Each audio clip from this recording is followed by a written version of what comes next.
Next week marks 24 years since the 9/11 terror attacks, and like every year, a memorial service will be held at Ground Zero. But this year, there's a growing feud over who should run that site, with President Trump reportedly looking at ways to take federal control of the 9/11 memorial and museum. And if he does, it would be his latest attempt to inject himself into New York City issues. ABC's Olivia Rubin now joining us with reaction from Lower Manhattan. Olivia.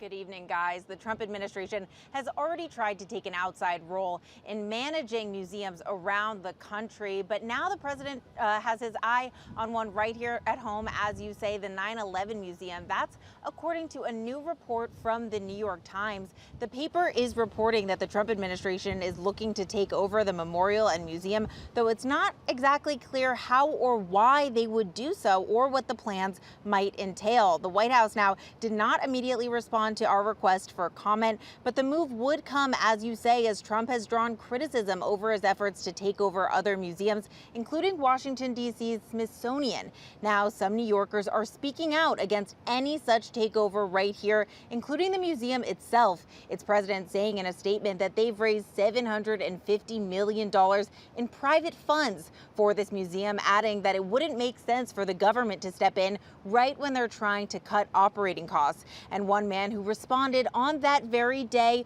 retired Sergeant William Keegan, telling me today that he agrees. When the museum is staffed and run by people from New York that care about that place in a very personal way, that's the way to go. Once you go outside of that area and you bring it into a federal umbrella, you lose that control. The New York governor, Democrat Kathy Hochul, with a similar message tonight, saying the museum, quote, belongs to New Yorkers, the families, survivors, and first responders who have carried this legacy for more than 2 decades and ensure we never forget. And as for that ceremony at Ground Zero next week, the paper reporting that President Trump is not expected to attend, though they say he will go to a ceremony at the Pentagon and then later to a Yankees game. Guys.